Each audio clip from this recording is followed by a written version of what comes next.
Hey, this is the Commander Cookout Podcast, episode 281. I'm Brando. I'm here with Ryan, and we're going to continue the arc of Awesome by not talking about Sea Monster Tribal. Now, hit our theme song!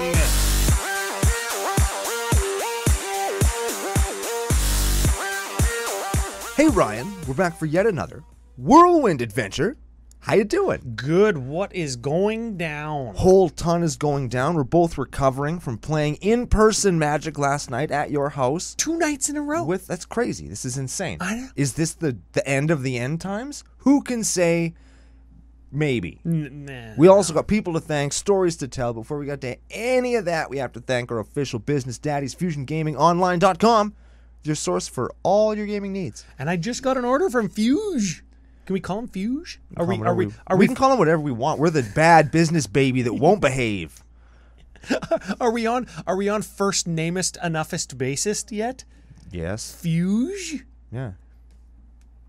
foil, taco shell, commander's sphere from Command Legends. Oh man, it's gonna show up. It's just gonna be a blank card.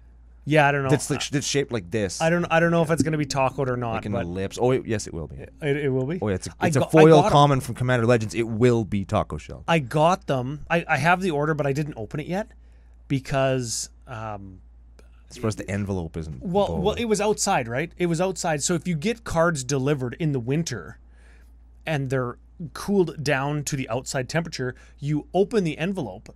And then the moisture from in your house condenses on the cold card, and it makes them all not necessarily curl, because lots of cards don't ever curl, even if they get wet, like back in the good old days. Yep. But they stick together and they don't slide across each other because they're all moist. Yeah. Anyways, I got this order, used CCO Fusion 5 promo code at checkout to get 5% off on my dang old order. Man, I used 5%, or I used the special promo code to get 5% off my most recent order from a couple of days ago. And I got, remember that time I told you the story about how I bought the Tiamat from underneath that guy? Yes. Happened to me. Oh, You make the order, but it's like for the one card that you really want, and then you just order 2 other things or 3 other things that you're paying shipping. I might as well grab these now. Yeah. So now I get all the toss-in crap that I didn't really care about, and the card that I wanted, somebody skunked me for it. Oh, dang it. Ooh. Oh, It's fine, dang. and I'll get another chance. But ooh, Yeah. shake my fist at you. Smitty came over yesterday. He did. First time we've seen him in 2 years. Smitty came over, and he's got Anointed Procession. He says, "Oh, thank you for saving me 5% on Anointed Procession because I used the promo code." And I'm like, "Oh, what? Yeah, this is like $20." He's like, "No, 45." Fuck, God dang! When did Anointed Procession get $45? Yesterday, probably. Yeah. If you want one, you can save 5% too with the promo Because code. you're probably going to buy it anyway, so Yeah. save some money. So, okay, not Sea Monster Tribal. Not Sea Monster Tribal. We're going to a little bit jump into the Commander, and then we're going to talk about everything else, like CCO of old. CCO of old also did an episode on Zur the Enchanter, where we did Sea Monster Tribal Zur. Zur the Enchanter is human wizard 1/4 with flying for white, blue, black 1. Whenever it attacks, search your library for an enchantment card with converted mana cost 3 or less. Put that shit into play. Enchantment finding. Yep.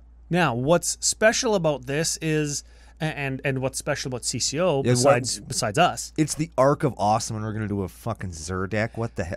Explain yourself. You and I, and CCO Nation collectively take, I think, some great strides in down the road of creativity and specifically making sure other people are having a good time, and that's why our community is the best on the internet. Air quotes. Awesome. I'm using the air quotes to both summarize what you said, but also to take a subtle dig at the nation. You guys are awesome. Yeah. Okay. Sure. Yeah. This deck, not your typical Zur, ramps them out, searches for Necropotence, and fills your hand back up every single turn. Yeah, searches for combo. Searches for, what is it? Diplomatic Immunity, Necropotence, Stasis, the end. Yeah, not that. Yeah. Also, not CCO Classic Sea Monster Tribal. Yes. Unfortunate. This we have that on tape already somewhere. Yeah, we've got that episode. Just go listen to that. Episode whatever. You can probably just find it on Spotify. Yeah. It's probably not on YouTube, but it was an old one. It was an oldie. Yeah, probably double digits, hey? Whoa, we're getting old. This deck, built by all filler Miller, Aiden Miller. He's 7'2". Yeah, 7.2 on a scale of 10. No, and I mean 7'2" on a scale of people tallness. Yes, also very tall. Yeah, he's fucking tall. Eh? His head in our low kitchen in the Airbnb Touched the ceiling. He stood on his toes and his head touched the roof. It's crazy. It's great. Super cool guy. Very Knows cool. like 87 different martial arts. He just looks at you and you're like, oh, a pressure point. Oh. Yeah. And then we went and had tacos. Of course we did. We go back. Remember, I said to Lenny, and we'll tie this in a second. I say to Lenny, yeah, we'll be there in like 15 minutes. We walked all the way to the strip, got a bunch of tacos, walked all the way back, tried to find a door to get through the convention center, and finally did. Walked through the convention center, couldn't get through that gate. That security guard had to let us through. Yeah. All while Lenny is just sitting outside our Airbnb waiting for us the whole fucking time.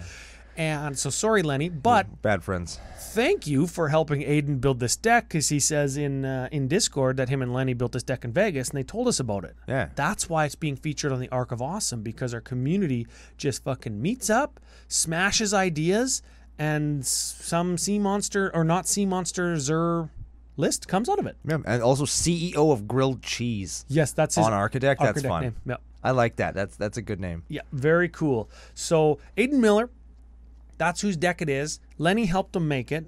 2 patrons right there that both did the thing, right? Yep. If you want to become a patron, we got another benefit for you. Do we? The CCO nickname. Oh, yeah. Yeah, benefit. I'm going to use the air quotes now. And if you were watching on YouTube, you'd see the air quotes. Which you fucking should be, because you're listening anyway.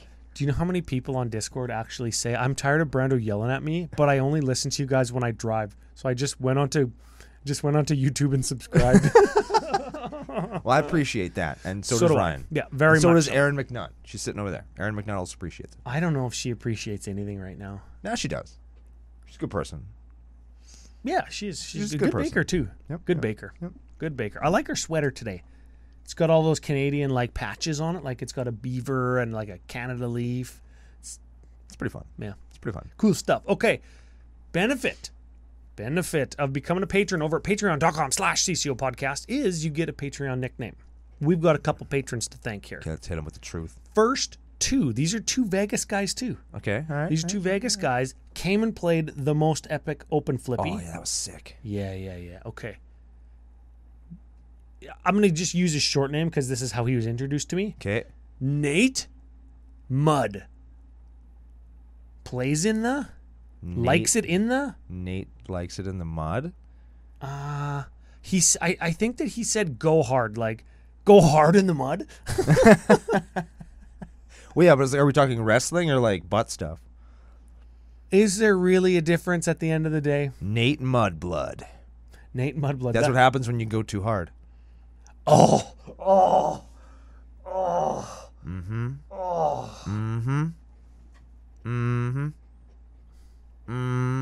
Do not Google. No. Well, moving on. Nate Mudblood. I like it.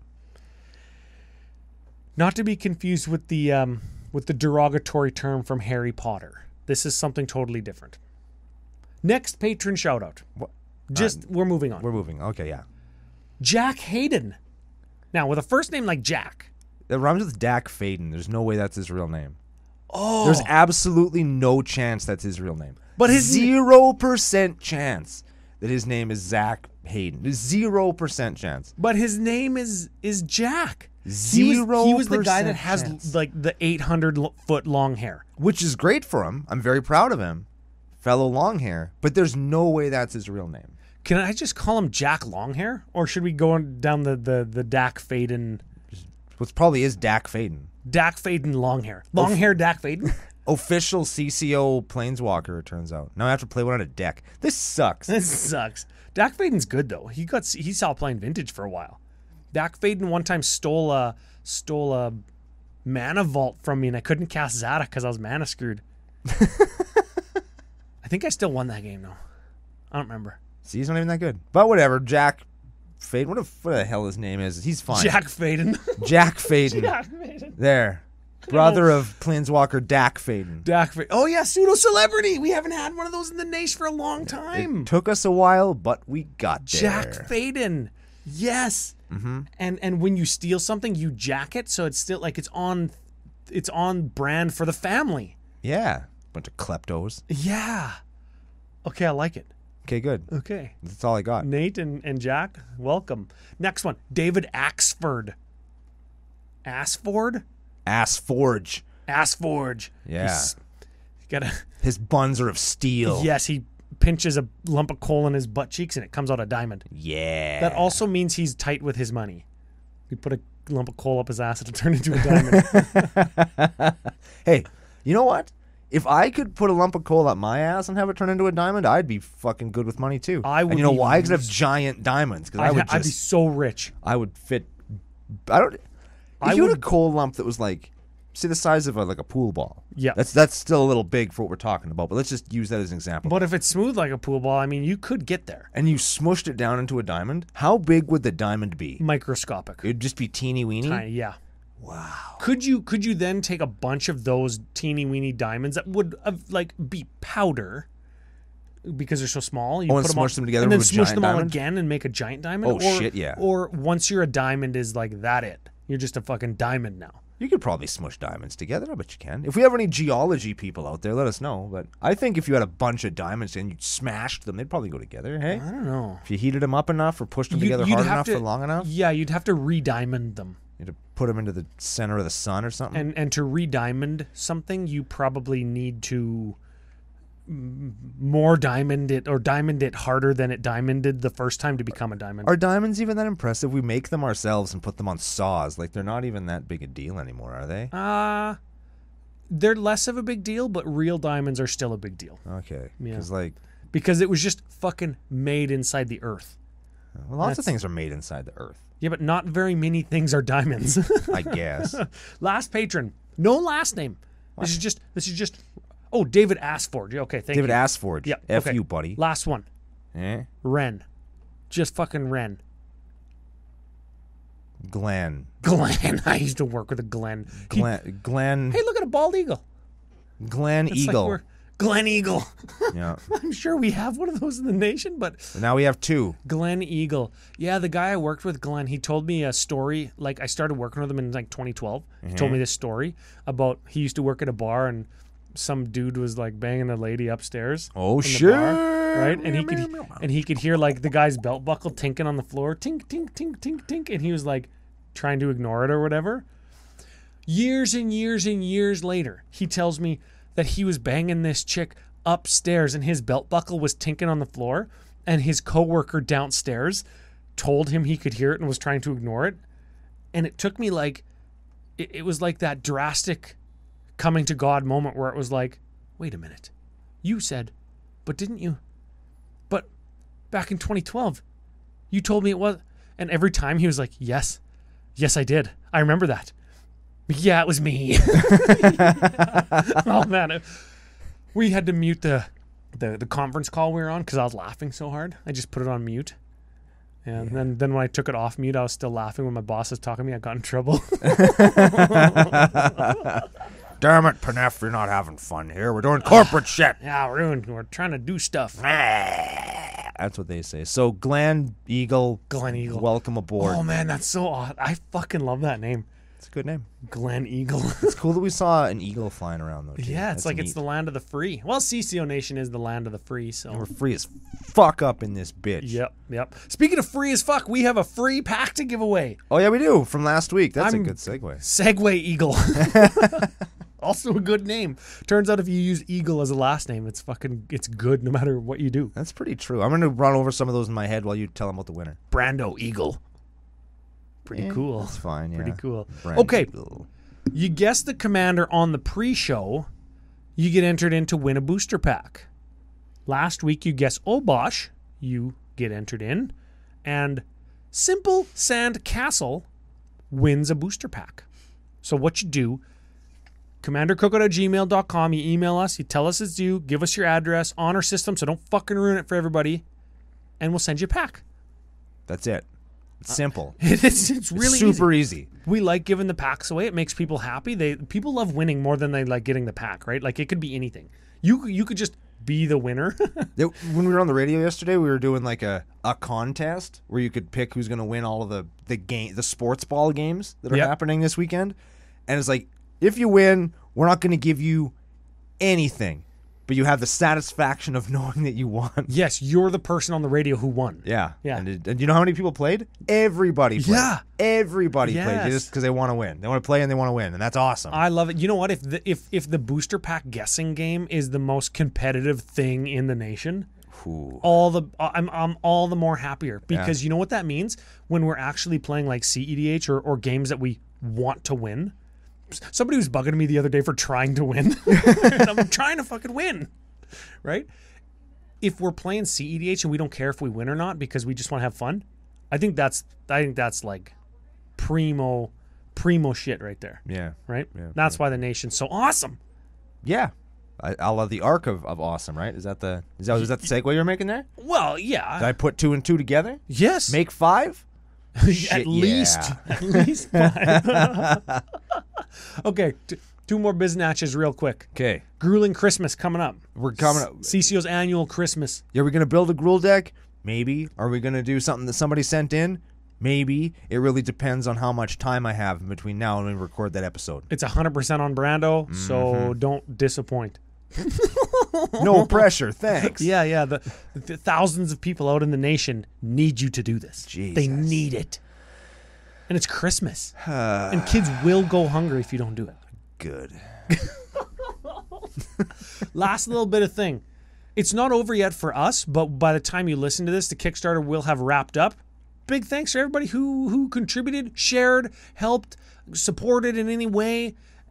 We assume it was successful. Well, I mean, it is successful at this point. Therefore, it will be successful in the future when you hear this. So we appreciate your helping take CCO to like the next level, and that's all on you guys, and we appreciate it very, very much. Very much so. And that and the funds from that not only are going to produce all the merchandise that everybody's been asking for, but we're going to turn it into some what we think is going to be really great content. Yeah, which is why you're all here. So yeah, because well, I guess that's literally what brought them here is the content. Whether it's great or not, it's subjective, but you are here, so yeah, you are listening to it, so that's on you. Speaking of content, should we do some not regular Zur, not sea monster tribal Zur? I guess we could. Let's flip over to the cards. Okay. Before we start, we do have to preface the deck by saying the whole thing was built around a single card that you can find with Zur. So remember, 1/4 for 4 attacks, go and get an enchantment of 3 cost or less. That card, Moderation. Moderation, enchantment, white, blue, 1. You can't cast more than 1 spell each turn. Whenever you cast a spell, draw a card. Okay. So cast a spell, draw a card is, I think, the important part there. Yes. Find it with Zur, important. And Lenny and Aiden told me about this deck, and by this time in the Vegas trip, it's like plenty beer 30. Oh, yeah. And day 3 o'clock. Yeah. And also, actually, like almost midnight. Well, midnight. What is time in Vegas? What is time in Las Vegas? What is time until you have to leave? Yeah, exactly. And be at the airport. Yes. It's the only time mattered the entire time we were there. Time. Time to time. So they tell me about this deck, and I'm like, okay, sounds cool. Send it in or whatever, right? Probably is what I said. Probably something like that. Yeah. And here we are. So it's based on Moderation. It locks you out from more than 1 spell per turn. That's like Arcane Laboratory, or what's the other one? That Rule of Law. We'll get there. It's in here. Right? But cast a spell, draw a card. Ooh. So just remember that. Let's hit up the ramps and stuff, the ramps and rocks and stuff, and then we'll get to like the shit. I got this. Okay. Unwinding Clock, Thought Vessel, Sky Diamond, Prismatic Lens, Orzhov Signet, Mind Stone, Marble Diamond, Commander's Sphere, Charcoal Diamond, Arcane Signet, and Azorius Signet. Jesus. Easy for me to say. Yeah, signets. There's a lot of diamonds in there. We'll talk about that later. Yeah, I know that you don't like the diamonds. Yeah. We'll talk about the diamonds when we get to the budget section because they're affordable compared to other things that are 2 or less mana to ramp your deck. And or less affordable. Yes, the less. Yes, okay.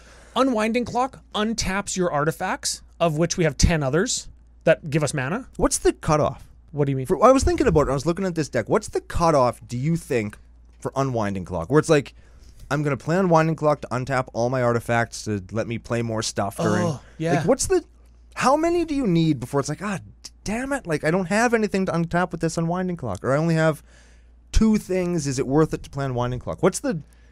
You know what I mean? Is there a cutoff, or you want more than this? Like, is the density of artifacts high enough? Maybe. You know what? Like, maybe 10 others that all give you mana like these do. I think Prismatic Lens, do you have to sacrifice that one? You have to tap something else and it to get a mana out of it, I think. Oh, if you want a colored mana, you have to tap something else. It's a rock for 2, but if you want a color, yeah. Yeah. It's like Astrolabe for 2. Yeah, we are playing artifact lands. So we've got like Ancient Den, Seed of the Synod, Vault of Whispers, and then the 2 color ones from Madi Ho-Ho. So that counts. Okay. If you were looking to really maximize it in this deck, maybe you want artifact creatures that tap for mana, like the mirrors that tap for mana, right? Yeah. They are susceptible, of course, to artifact and creature removal, so they're not wrecked, but they're not that great. But I don't know. Maybe this is enough. Yeah, maybe with the artifact lands, it might push it over the top because they gave us 2 color ones now, right? Yeah. I forgot those even existed. They're indestructible. They come into play tapped. They're actually pretty good. We just never talked about them for some reason. When they untap every turn, and we have, we're going to have enchantments that have flash. Wait, what? Wait, what do you mean we're going to play moderation and then immediately just break our own rules and play around playing moderation? This is the nation. We always break the rules. What? Did you see me get shit from the judge for hopping the railing in the commander area in Vegas, man? Man, he just came right up into my face and blasted me, like way over scolded me for the severity of the infraction, such that everybody was looking at me. Man, I'm glad I wasn't. I probably would have chop blocked him. Oh, it was okay. But taking him down. I just agreed with him and said, "You're right. I shouldn't have hopped the railing." You still could have done that, except he would have been on the ground holding his knee. Because he got chop blocked by me. I'm loyal like that. I don't take that kind of crap very well. Yeah, I know. Yeah. You know what? I took the high ground. I took the higher road and just said, yep. Yeah. And while he was looking up in the high ground, I took the low road and just got him. Oh. But I did make mental note when I saw other people hop the railing throughout the rest of the weekend. And I said, yeah, where's that guy now? I was creeping through that corner bit all weekend. I should have crept the corner. Quickest way to get to the washroom was to go through the corner. You're right. That's what I did. Yes. And you just kind of like... You got to turn sideways. You just do the little hip nudge, and then you open a little spot, and then you can walk through. Yeah. That's the stuff they don't tell you about Magic Fest. Yeah. I mean, you probably maybe shouldn't do that, but I did it. Well, you had a wristband. Yeah.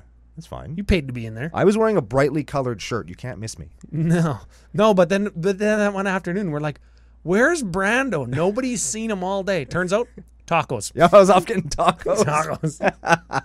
Continuing on with the deck. Yeah. So we already said that we played a bunch of stuff with Flash. We're going to get to that in a minute. Let's do the control stuff first. Sure, let's do control and protect Zur, because that's kind of control and it is kind of Zur-y. Yeah. Now, normally we just bang through all of these real fast, but since there are some pretty interesting includes in here, we'll kind of point form them. Sure. For pacing's sake. We have a Voracious Great Shark. Voracious Great Shark is a...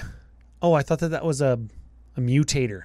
No. Enters the battlefield, counter target artifact or creature spell, right? Yeah. And it's a 5/4 for 5, so pretty cool. Yeah. We have an Unwind. Counter a spell, untap 3 lands. Non-creature spell, but yes. Sure. Rewind. Counter a spell, untap 4 lands this time. O-Ring. O-Ring that's an enchantment that we can find with Zur that is removal. Mm-hmm. That's pretty special right there. Negate. Counter target non-creature. Imprisoned in the Moon.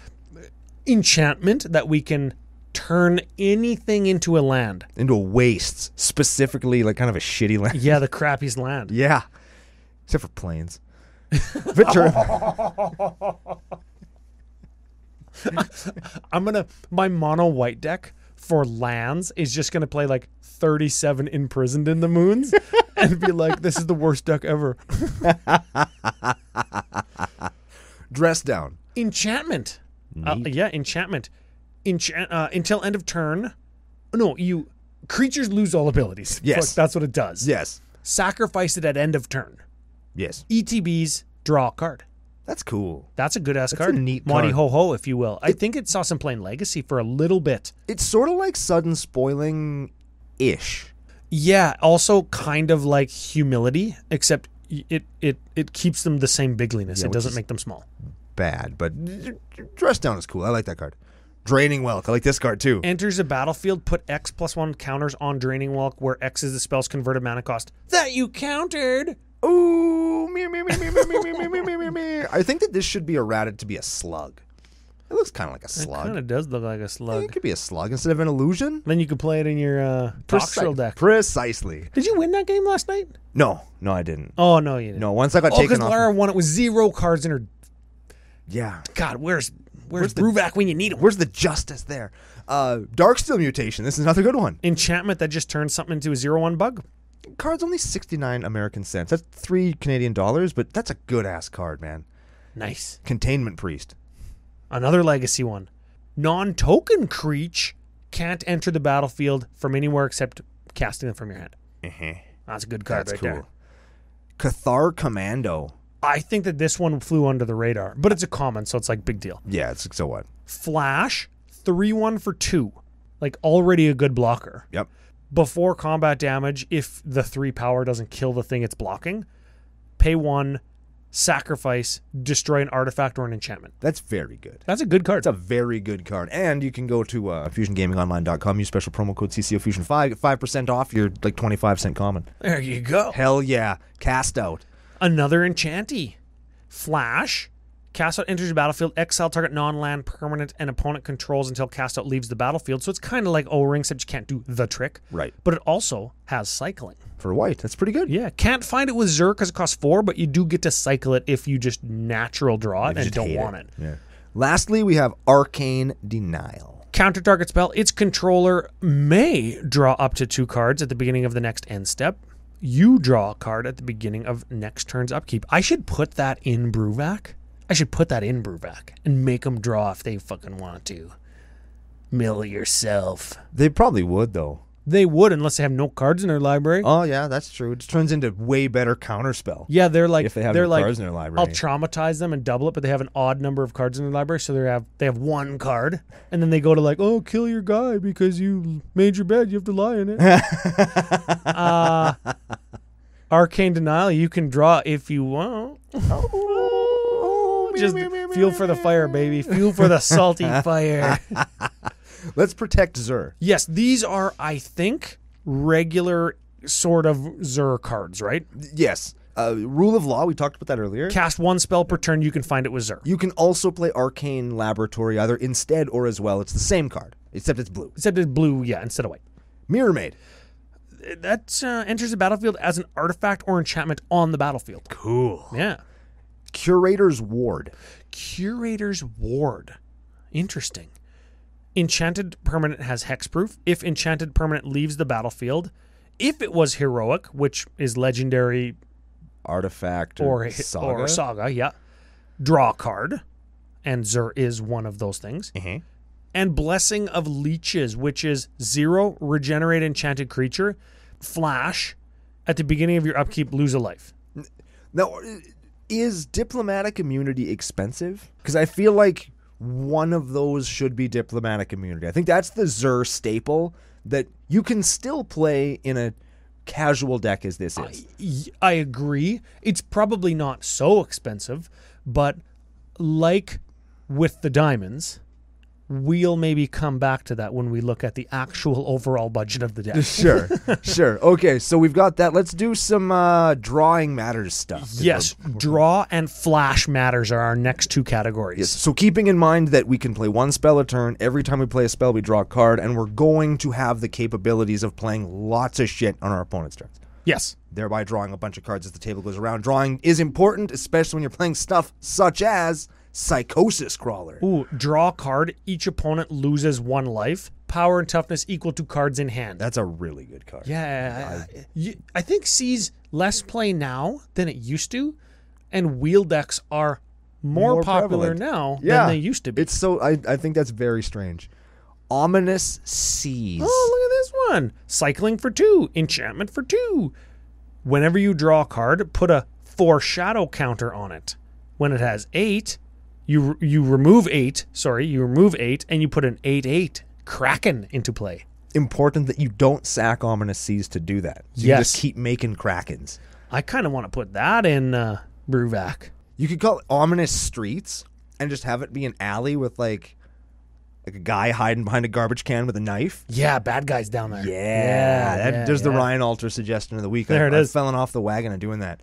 Nadir Kraken. Oh, you like this one, right? I like this card a lot. Give it a read. Nadir Kraken is a 2/3 for blue, blue 1. Whenever you draw a card, you may pay 1. If you do, put a +1/+1 counter on it and create a 1/1 blue tentacle creature. Ooh, I love a good tentacle. Everybody loves a good tentacle, Ryan. Don't Google that. You don't Google that. No.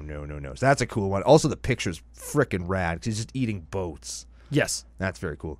Hoofprints of the Stag. This is a 2-drop enchantment, so you can find it. Whenever you draw a card, you may put a hoofprint counter on Hoofprints of the Stag. White, 2, remove 4 hoofprint counters, create a 4/4 white elemental creature token with flying. And you can only do it during your turn, like casting a creature. I'm okay with this because it's during your turn. You can do it at instant speed, but like instant speed on your turn. Yeah, well, in response to your blocker, I guess. I don't know why you'd ever. I'm sure that there's a situation in which that is better than anytime you could play a sorcery because it's more options, and more options is always more power. Yes. The point is we get 4/4s for 3 after we draw cards, which we're going to be doing anyways. Yeah. And this isn't casting a spell, thereby skirting moderation's correct limitation. And anybody that knows a bunch about lore and stuff, if you can tell me who the Stag is, that would be excellent. Oh. Because there's lots of things that reference the Stag from Lorwyn, but I don't know who the Stag is.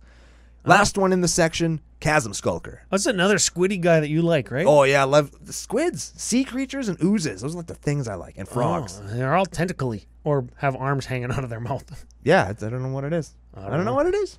Maybe we'll call you Chub-Toed Brando. Eagle. Chub-Brandoed Eagle. It makes perfect sense. Chasm Skulker is a 1/1 for blue 2. Whenever you draw a card, it gets a +1/+1 counter. When Chasm Skulker eats shit, you get a 1/1 Island Walker for each +1/+1 counter that was on it. Man, that's a good ass card. He gets big. Oh, yeah, he gets big as hell, and then he dies as hell, and then you get big as hell army. Should put that in Bruvac. You really could. Backup win conditions are important. And he also blocks. You could block their big when it attacks, kill it, and if you trade, you end up with an army of blockers to protect yourself from everybody else. Well, it's a good-ass card, man. Backup win cons. Ha!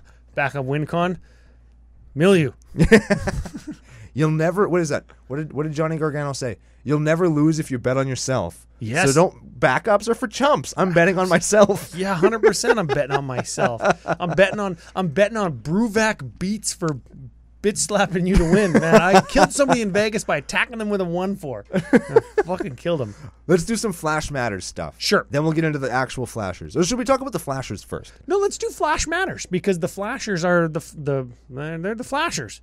Okay. I don't know what that means, but we'll get there. Flash Matters. First card, Wave Break Hippocamp. Enchantment for 3, but also a creature. Also a horsefish. All good things. Everything we just said is awesome. Yes. Don't even need to read the rest of the card. Yes. First spell on each opponent's turn, draw a card. Uh-oh. Very good. I play this in Calamax, the Stormsire. Yeah, that's a good ass card right there. Stinging Lionfish. First spell during each opponent's turn, tap or untap target non-land permanent. Maybe one of those diamonds that comes into play tapped. Also an enchantment. Did you say that? Nope, but also an enchantment that doesn't cost more than 3. Yep. Nimrus Una's Trickster. What in the actual? A 1/6 flash flying fairy knight, black, blue 3. Okay. Whenever you cast your first spell during each opponent's turn, look at the top 2 cards of your library. Put one of those cards into your hand, and the other into it lets you surveil. Surveil. When you cast something on their turn. But surveil draw. That's you have to bin one and draw one, right? That's how it works? Yes. Yeah. I'm okay with this. That's okay. I'm okay because I get to see 2 cards. Yeah. and I'll just keep the one that's better. Why isn't it a rogue? I don't know. Because all of Una's stuff is rogues, and a trickster. Knights aren't tricksters. They're all honorable and shit. Flavor fail. Moving right along. Naiad of the Hidden Coasts. Enchantment for 3, also a creature. As long as it's not your turn, stuff you cast costs 1 less. It's another, what is it, a ramp spell, kind of? Yeah. Glenalendra Pranksters. 4-drop, flying, wizard, fairy. Whenever you play a spell during an opponent's turn, return target creature you control to its owner's hand. What? Sure. What? Yeah, whatever. Fairy Tauntings. Enchantment for 3, opponent's turn, each opponent loses a life. Yeah, play a spell during their turn, everybody loses a life. That's pretty good. That's a good one. I like the picture on that, too. Yep. It's got little daisies and stuff. Cunning Night Bonder. 2/2 for 2, flash.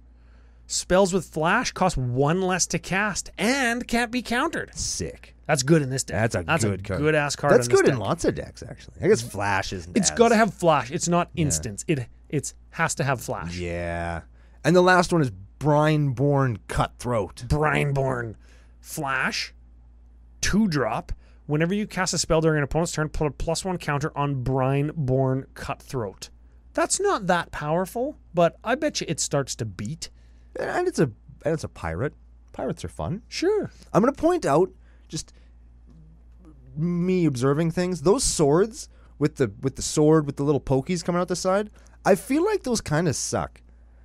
Like if you were to actually try and fight somebody with one of those, especially when it's clearly made out of a bone like that, I feel like you'd stab somebody and just like the little tines would just kind of fall off or stop your sword from going in far enough to do any real damage. Yeah, those spines are pretty big on there. Like you'd hit somebody with your sword and you just hit them with like little pokies. It's definitely a stabbing weapon, not a slashing weapon. Yeah. Which is something like when you make a sword, they are specifically designed for a purpose. Yeah. That just doesn't seem like just doesn't seem that good. Yeah. You know what I mean? Like if somebody handed me one of those, I'd be like, nah, can I just have like a regular one? Just give me a pointy stick. Can I? Yeah. Because they're longer and then you can't, you know what I mean? Can I just, maybe, I'd probably want a shield. I want a shotgun. Yeah. All right. Now we've talked about why it's important to flash things. Oh. No, you know what? I said what I said and I stand by it. We talked about why it's important to flash things. Let's talk about some of the things that we will be flashing. Keeping in mind when we play these, we're going to draw cards, we're going to tap things, we're going to return cards that we control to our hand, we're going to put counters on shit. This does everything. Agreed. All right, here we go. Stunt double. Flash, clone. Shit, yeah. Spectral Sailor. Flash, flying, pay 4, draw a card. I think it's just in here because it has flash and says draw a card on it. Yeah. You could probably, I don't know. That's fine. A late game, you draw it, it's like, I'll just turn this into like 2 or 3 extra cards, and it's especially good with Unwinding Clock. Oh, yeah. Yeah. Point taken. Siphon Insight. Oh, a novel. This has flashback. Does that count? Yes. Yes. Yes, because you can cast it like again the next turn. Uh-huh. Okay, flashback. Look at the top 2 cards of target opponent's library. Exile one of them face down and put the other on the bottom of that library.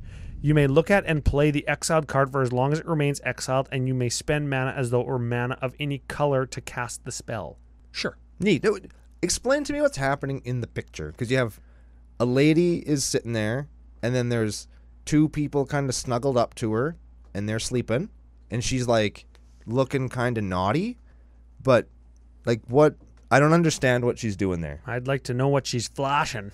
But probably her bod. I assume she's some kind of. Maybe she put them to sleep and she's stealing their thoughts. She's stealing their. I don't know. This could have been like a thought line going there or something. You know. I think that's too on the nose. Too on the nose. This is exactly what's happening. She's taking a thought out of their head. Yeah, that's what I want. That's like some. That's I like want some her to be 6th opening edition style art. Hey, yeah, they're opening like a little door on the side of her head, and they're pulling out like a little bag, and the bag says thoughts on them, right? Like that's what I want. Yes. Oh, Shimmermere. Hey, there we go. All your shit's got flash. Well, the artifacts. Well, that counts. Sakashima's protege. Flash, Cascade, Clone. Uh-huh. All good. Flashcade. Flashcade. Oh. Yeah, that's a good one. Yeah. That's pretty solid. And it comes into play as a copy of anything that entered play this turn. Oh, yeah, clone of something this turn. Yes. That's fine. That's probably why it costs 6, and they just stapled Cascade on it, because they were like, wait, this is a really good card. I don't know. Clones cost 4. They're like, ooh, what's Cascade worth? Probably 2. Fuck, little did they know. Well, Flash is real good. Flash apparently costs nothing on a clone. Because stunt double. Oh, yeah. Oh, yeah. All right. Wrap Capuchan Ship's Mage. Flash Capuchin. Ooh, shoot, I did there. I do. I appreciate it. Flash flying. Historic spells. Flash. So that's artifacts, sagas, and legendary creature. Or legendaries in general. Quickling. Flash, flying, enters the battlefield, bounce a thing. You control. Unless you sack it, which is... Oh, no, I'll just bounce a thing. I probably wouldn't do that. Portal Mage. Flash enters the battlefield during declare attackers only, and you can reselect who's getting attacked. You just like, portal, come out over there, hit that guy. For like a creature. Yes. There's a creature that you can move around. Can you imagine some creatures reaching across the bitch slap somebody and you flash in a portal mage and his hand goes through the portal? Bitch slaps his own guy. Can you have it attack the person that owns it? Probably not. No. That's illegal. Yeah. Can't cause illegal attacks. That's crap. I think that they should change that so you can do that. I think you should be able to redirect attackers back on the person that's specifically just for portal mage. Yeah. Is that type of ability so prevalent that you couldn't like redirect an attacker back onto the person that's... I think that you could do cards that would do that, and they wouldn't be oppressive. Probably you could, yeah. I think you could do that, and it would be fine for the game. We were talking about this guy last night. Notion Thief. And I think on the pre-show, too, because I think he's not a very attractive human. Oh, no. This is 4-drop with Flash, 3/1. You flash him in, and if an opponent would draw a card, except for the first one they draw in each of their draw steps, that's another reason Hull Breacher and Notion Thief are different, right? Because Hull Breacher just doesn't say, doesn't let you draw, right? No, it does. Yeah. You still get your first card every that's turn. right. Okay. If you draw a card, except for the first one you draw in each of your draw steps, instead, that player skips that draw instead, and we draw a card. Yeah. That's a good-ass card. It's just a card that... The reason I was asking about it is just because it's not even mentioned in the same breath as Hull Breacher Opposition Agent. Is Hull Breacher an Opposition Agent, and nobody cares about Notion Thief. You know what I mean? I've heard the Notion Thief argument with Hull Breacher. Okay. I've seen it on Twitter, at least. I've just never been present for that, so it's like... What? It's not even a who's better, who's more powerful. It's just, I feel like Notion Thief should at least be mentioned in the same sentence as those other 2 cards, because it's... I think that it should be 2, but those 3 cards, while they seem to do the same thing, you're doing something, I'm going to stop you and I'm going to do it. Yeah. The thing that they stop you from doing, and I'm going to do it, all of those things are different things. Yes. One is search library. One is draw cards. No, I get mana. One is draw cards. No, I draw cards. Yeah. Right? They all do different things. Yeah, they're functionally different for sure. It's just, I feel they're a triumvirate rather than a duo. Is my thought. But we'll leave that for another day, and we're going to talk about Nyambi. Esteemed I got speaker. You. Yeah, I got you. Yes, I was not going to be able to say that word. This is Teferi's daughter. Did you know that? I do now. There it is. 2/1 with Flash. Enters the battlefield. You may return another target creature you control to its owner's hand. If you do, gain life equal to that creature's converted mana cost. And you can go blue, white, 1, tap, discard a legendary card. Jeez. Draw 2 cards. Sure, we're going to bounce something for 2. That's fine. Mystical Teachings. Flashback for 6, but it only costs 4. Search your library for an instant card or a card with Flash. Reveal it, put it into your hand. Beauty. Yep. Minions Return. Oh, there's a Flash enchant creature. Enchanted creature dies. Return that creature to the battlefield under your control. Note that it does not say one of your creatures. Yes. Yeah. So That's you cool. Just kill a guy, and then you get it back at flash speed. Or, even better, you have for somebody else to kill a guy. Yeah. Just get it. Frantic Search. Draw 3, untap 3, discard 3, right? Draw 2, discard 2, untap 3 land. Oh, I had 3 in my mind.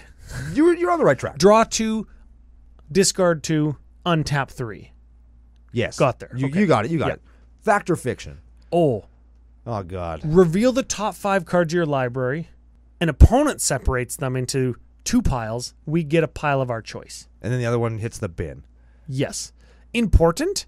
It goes to the graveyard. so we could maybe flash it back or get her backer it. Yep. Also important, we don't draw those cards. We put them into our hand. Sometimes that matters. Yes. Deputy of Acquittals? Yes. He's a flasher for 2.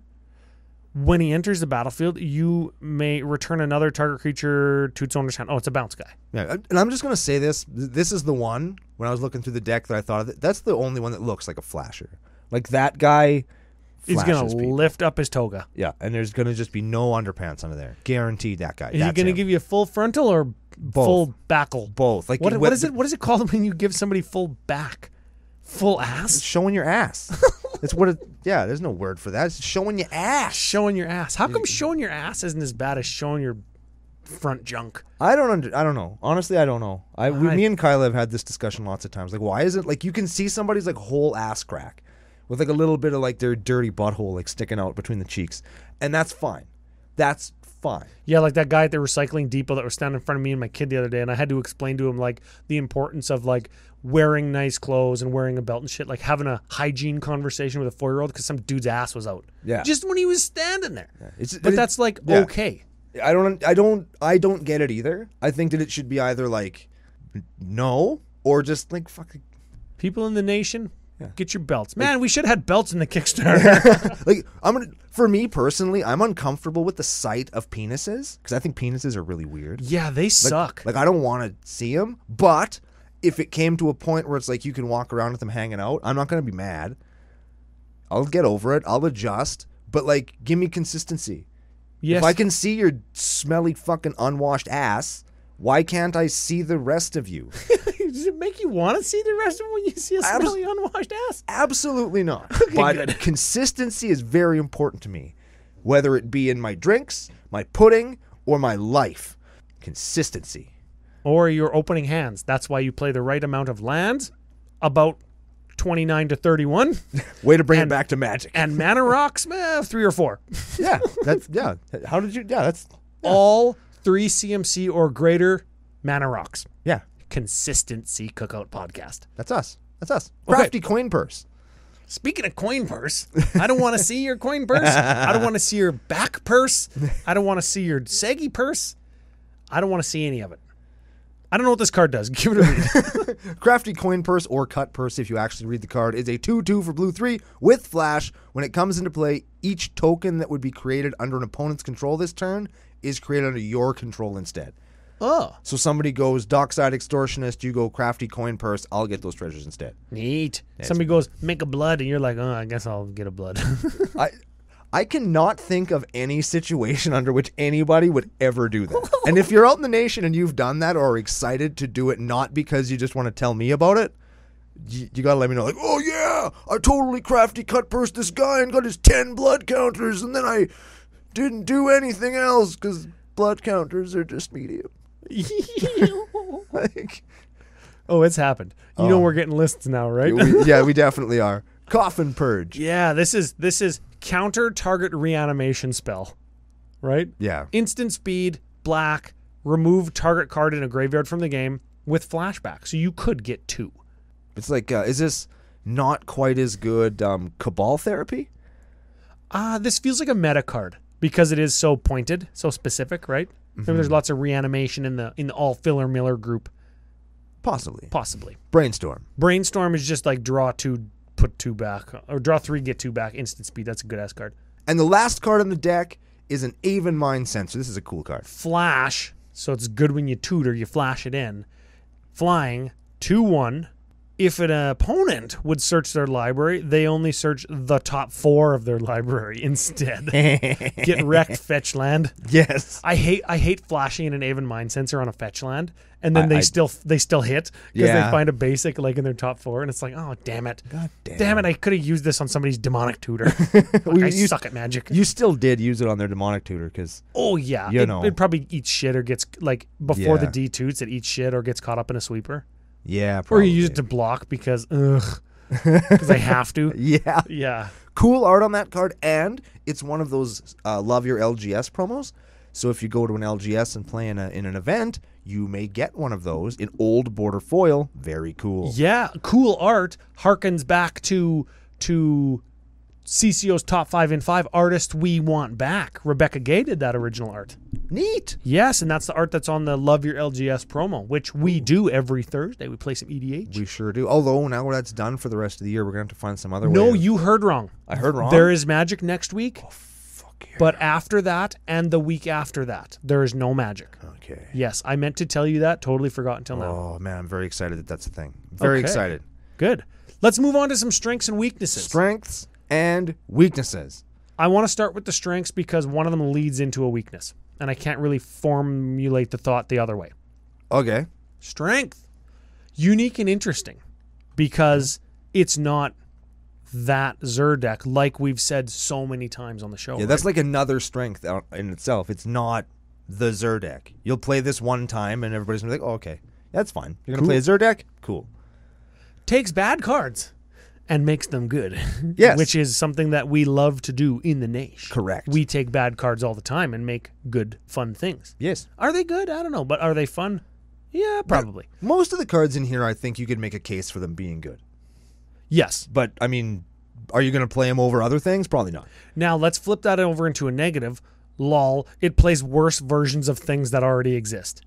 Yeah. Like, usually you want both, but in a deck that plays white and black, we're playing Aven Mind Censor instead of Opposition Agent, which is clearly a better card. Yeah. Stops people from searching, and I get to search instead. And it's a bigger creature. Yeah. Yeah. Right? No, sure, it can't block flying, but I don't care. That's the negative. The other negative is there is a stigma around Zur, about Zur, right? Yeah. Which you would have to combat with Rule 0 and then demonstrating probably by losing a game or two to say it's not that Zur deck. Yeah. But in a local meta or a meta that, remember I said that card feels meta? Well, he's playing it in a meta where people know what the fucking meta is. They know you. They know all that stuff. Exactly, right? Or if Aiden busted this out in the game that him and Lenny and me and Mac were playing on that night, and he said this is Opposition Zur Flash Tribal. Oh, okay. I get it. Yeah, cool. It's not going to Necropotence and lock me out on turn 4. Cool. Neat. Anything is cooler than that, actually. Yes. I would rather play any game than that one. Yes. Now, speaking of any, let's move to the budget. Wait, hang on. I want to say one more strength on this. You got a strength? Okay. I do. It's super easily upgradable. Yes. And because it's designed to be kind of lower powered, kind of lower to the ground stuff, you're always going to have an opportunity when new stuff comes out to look at all of the just kind of stuff they throw in for draft or just stuff that they threw in. And you're probably going to be able to find new cards to put in here, even if they're not upgrades. They might be a cool lateral move. So you're like, hey, I'm playing this new card because it has a cooler picture or whatever. And your deck doesn't actually lose steam because you're doing that. And I love cards. I love decks that do that. Yes, very much so. All of that notwithstanding or withstanding, I'm not sure. Check this. Okay. $80 for this entire monstrosity. It's a very affordable deck. Most expensive card in the entire deck, and it's interesting that you asked, is this card worth it? When referencing 11, 12, 13 artifacts, Unwinding Clock at $20. Which is wrong because I'm looking at the site again on your computer screen and I see Unwinding Clock, $10. Well, maybe you're looking at Canadian prices before. Perhaps. Because, exchange rate and everything. Sure, $10. Most expensive card in the deck. Doesn't change anything. Yeah. Is it worth it for $10 if you want to make a budget deck? I don't know. Nah. Maybe. I mean, in based on what you're trying to do, probably it's worth it to, if you're going to splurge on the one card, this is the one that's going to make the deck more consistent. And we have the opportunity with a 3-color deck to play like 7 artifact lands and 10 other ramp cards that are all artifacts. Yeah. Probably it's worth it. The next most expensive card, Chasm Skulker. $5. I don't know, I think at $5 I'm not looking at cutting cards because they're too much at $5. I'm not either. Especially when there aren't very many cards that are $5 in the deck. If I have this deck and I need like a big creature backup win con, am I going to FusionGamingOnline.com, buying a Chasm Skulker for $5 using CCO Fusion 5 promo code to get 5% off? Probably. I probably would, but at the same time, do I need that exact card or can I find a different big enough creature or something that draws me cards? You could probably find a suitable analog. I mean, in this deck, you could use it's from the new set, White 1. X3, where X is the number of dudes you have. Whenever you attack, you get dudes. You get more dudes. Yes. Like that might be a suitable analog because it costs like 46 cents, and every time you swing in with Zur to get another enchantment, you just make 3 more guys. Yep. To block with or attack with. Like that's playable in this deck, and it's cheap. Yep. So if you don't want to drop money on a Chasm Skulker, you can just buy that instead. Agreed. Or you probably have one because your buddies opened Crimson Vow and they hate it. So they just give Your it buddies to are idiots and they open Crimson Vow. Exactly. Your buddies with Brando who open Crimson Vow. Oh, I'm an idiot. I'm an idiot. Oh. $80 if you took out Chasm Skulker and Unwinding Clock, $65. I know though, because we've talked about it extensively, don't like the diamonds. I don't. And you think that you could take them out, and you always default to medallions. Mm-hmm. Medallions are good, but they're costly. 3-color deck, not as good. Not in this deck. I think that you could probably play a Sapphire Medallion and be okay. Yes, because there's enough blue. The medallions, for people who are unfamiliar, of course, there's one for each color. 2-drop artifact. They say cards of Sapphire Medallion. Blue cards cost 1 less to cast. It's like $40. Ruby Medallion, same thing, but for red. Yeah. It's like $45. Right? Very much, yes. I think that the reason I don't like them is when they come into play tapped. Yep. So they're slow. And the pleth, especially in casual where you're not trying to just like power things out as fast as possible. Yep. I think that there's enough density at the 3-mana artifact that taps for any color in a 3-color deck. That's important. Yep. That has some other tertiary ability that costs about the same amount of money. Yep. Because they're all pretty cheap. And you could just throw any one of those in here instead of a diamond. And yeah, you get it out the turn later, but you can use it the turn. Agreed. The same turn. And like you get a tertiary benefit. You can tap a creature. You can, if you hit somebody 10 times, you can make them lose the game. If you can make it day or night. You know what I mean? Yes. If somebody's just shit-hauling you with their werewolf deck, you can just make it day to turn them all back. That is a thing that could right? conceivably happen these days. Yeah, like those are things that can happen, and I just default to things like that because you never know. You know what people are going to say? Or generally when we make statements like that, hey, what cut this for this, cut this for this. Then they give us a reason. What I think the reason here is Zur costs 4. Those diamonds enter the battlefield tapped, but we're not looking to spend 1 mana on anything in the deck. So if we have them in our opener, cast them on 2, provided we have a land drop on turn 3, we cast Zur. Yeah. And that's what the 2-drop mana rocks are good for when you have a 4-drop commander. Correct. 1-drop rocks are better when you have a 3-cost commander. That's why mana dorks are good and things like Wild Growth are good in decks that have 3-drop commanders.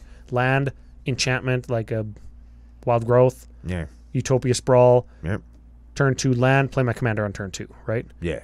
That's why I think that they're in here. Now, if you wanted to use that line of thinking, you're relegated to mana vaults and mana crypts. Yeah, now we're talking and Sol Ring. And Sol Ring, which isn't in this deck. There's no Sol Ring in this deck, which is insane. Well, you do, and Sol Ring's a Sol Ring, the best fucking card in the format, but you do leave a mana on the table when you cast it on 1 and then play a land on... It doesn't even help you, does it? It doesn't help you... I mean, it casts you cast Zur faster, but it doesn't give you colored mana, which I think this deck wants. We untap it with your Unwinding Clock, and you can use it for the colorless cost of all your flash stuff. Yeah, well, yeah. We don't need to tell people that Sol Ring's good, I guess. Yeah, like Sol Ring's a good ass maybe card. There's a reason. Maybe no Sol Ring meta. Maybe Maybe Aiden just didn't want it. Yeah. Like I don't know. Some people don't like to play Sol Rings. There's lots of those that are local gay and they don't play Sol Rings in decks. Yep. There is always a reason to not play Sol Ring, right? And sometimes, and this is totally fine for anybody out there, it's because everybody plays it and you don't want to. Yeah. And I think that's a fine reason. It's a completely... Well, I just didn't want to. Yeah. Completely legitimate reason. Yeah, and you know what? And we can flip that on its head, go back to the diamond conversation that you and I have so very often. Yeah. Is sometimes it's, I don't want a proxy, and I also don't own a mana crypt. Oh, yeah. Right? And then, okay, sure, I'm not going to... I have a diamond, I don't have a mana crypt. And every time I play a sapphire diamond, you tell me it's bad. Yeah. And I say, yeah, but I own one, and it's foil, and... I don't want to play a mana crypt because then I feel like Rule Zero obligated to tell people I have a mana crypt in this deck so you don't accuse me that it's CEDH, right? How? I've been wanting to ask you about this for a long time, so we're doing it now. Sure. And if you have thoughts on this out there as well, down in the comments, feel free to chime in on this, because I would really love to hear what you have to say. At what point does the Rule Zero I have Mana Crypt or Mana Vault in my deck, when does that go away? Because they're getting pretty common. I've played lots of casual games where they just casual Mana Crypt. And I don't, like, it doesn't light me up, but like, I know that it does some people. And it's like, well, when do we get to that point? Because I think we're getting pretty close, because there's a lot of Mana Crypts floating around out there in places that you would not expect to see them. Like, I played one in my Dinosaur Daryl deck for a long time until, like, too many people said, this deck isn't jank because it has a $200 card in it. Okay, so I cut that. Yeah. And, okay, sure. That's mighty responsible of you. I'll do it. Like, I'm tired of having the not salt, but like the questioning of my my integrity. So I'll fucking pull this. The baggage associated with it. Yeah. If you're not higher tiered competition level. Yeah, like, I will not own a Mana Crypt or Mana Vault and not have it in a deck. I will not leave them in a binder because they're too cool to not play them. Yes. Like, are we reaching that point? Are we reaching the point? You know what? Like, in my Elsha Dragon's Approach deck, and Elsha's got baggage because she does have CEDH builds associated with her person. Yep. I say it's not that one, but I do play some fast mana because I'm playing a burn deck, and I don't have a whole ton of top end. That's loosely the premise of my Rule Zero talk for my Dragon's Approach deck, right? Let's flip the script, but just only a little bit. I have a Force of Will and a Mana Drain in my Bruvac deck. Very expensive, among the best counter spells and cards in Magic the Gathering. Right. Just like Soul Ring and Mana Crypt. Yep. I tell people that those cards are in my Bruvac deck because they have baggage. I am playing counter spells, like half a dozen, and 2 of them are Force of Will and Mana Drain. I am playing those cards. I think it's good etiquette to still mention that you play that card. And if you're honest with yourself and you're being honest to other people by saying, my Dinosaur Daryl deck is jank, it's powerful and I pilot it well because I've played it lots. Yeah. Because you play Magic lots and you're a good Magic player. Thank you. You heard it here first. Yeah. I think that the fault sometimes falls onto the opponent, which is something that people have a hard time with because they think that Mana Crypt and Mana Drain and Force of Will don't belong in casual EDH, when in real life, it might be the number one most powerful card in my deck, and you just haven't lost that way before, or you haven't had experience playing against that card, and you think it's more powerful than it is because of its price tag. I would very much like to do a show on the differences between playing experienced players and or new players, and the same if those are up and down. The left and right would be friends and strangers. And where does a person land in that, like, XY graph? Yeah. Very interesting conversations to be had there. Agreed. Should we hit him with the spice calculator, Ryan? Let's spice up these bitches. I don't know why I said that. But Hey, man, it's what we're doing. It's what we're here for. Do it. Okay. 3,300 Zur decks on EDH Rec Deck.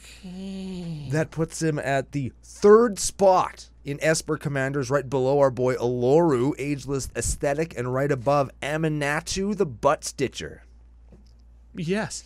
Aesthetic, like he cares about what he looks like. Yeah. Yeah. I don't know if that's his name. No, it's not. But fun fact, Aminatu, the Butt Stitcher, not the real name either. But you can't tell me that. I have an English degree. Wouldn't have known. I can read everything. Have known. Okay.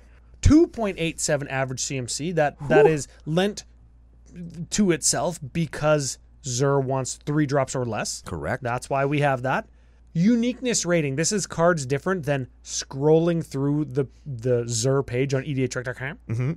46 different cards. Neat. That's like all the deck except the Mana Rocks. Yeah. Pretty much. Yeah.